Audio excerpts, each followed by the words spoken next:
galerinha, muito boa tarde para todos do sexto ano.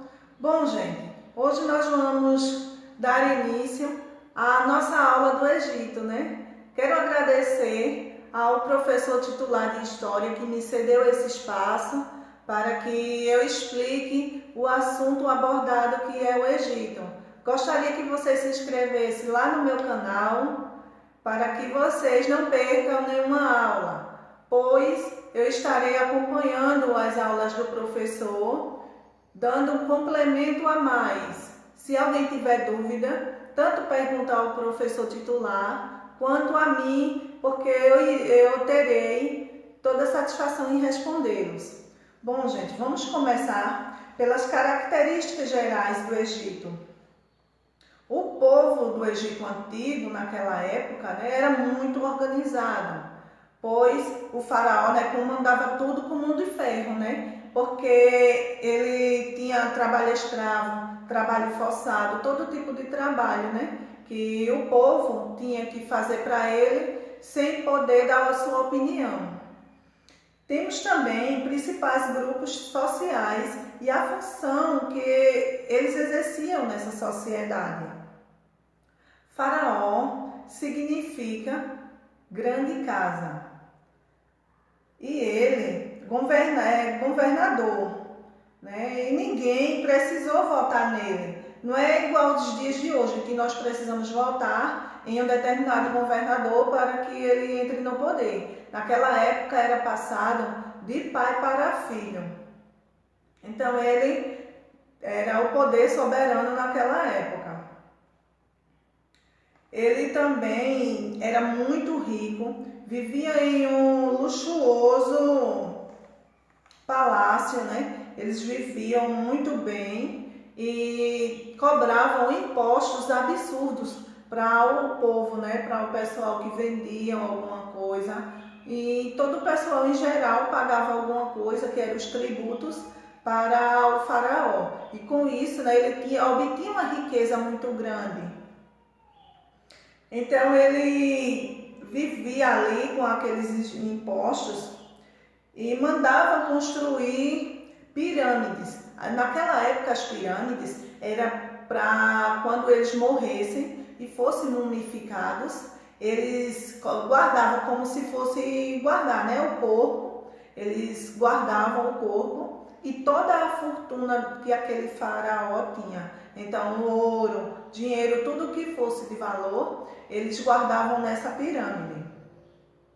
Também tinha os sacerdotes. Os sacerdotes era a única, vamos dizer assim, o único chefiado abaixo do faraó, porque o faraó era quem mandava neles também.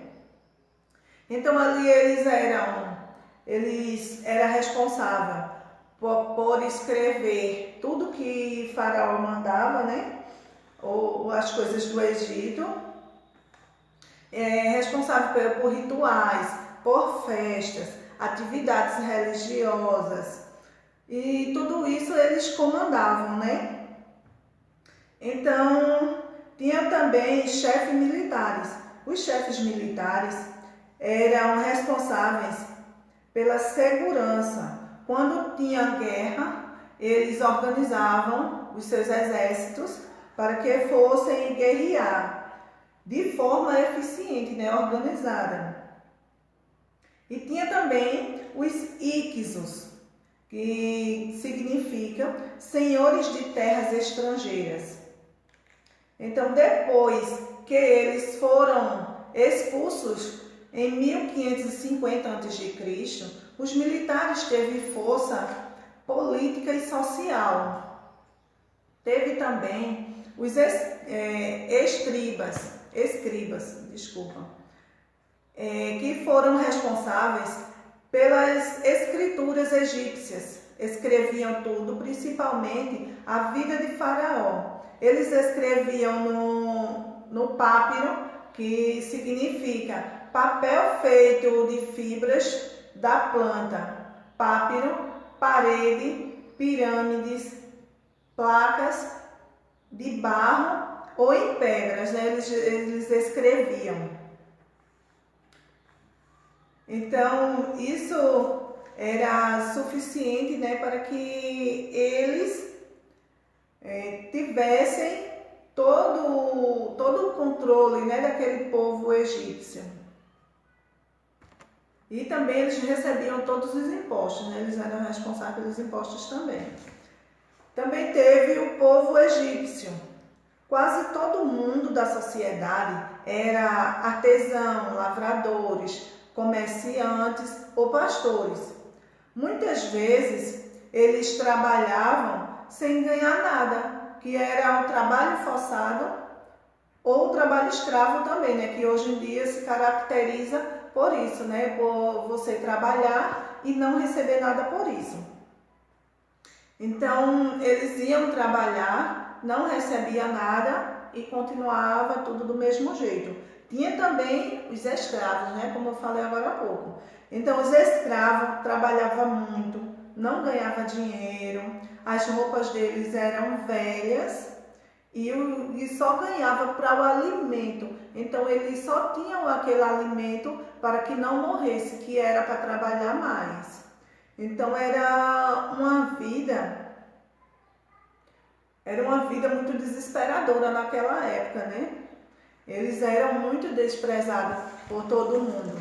Então, não mudou quase nada dos dias de hoje, né? Porque até hoje existe trabalho escravo, trabalho forçado em pleno século XXI, né? Mas isso é para outra aula. Espero que vocês tenham gostado e que fiquem com Deus e até a próxima, viu, gente?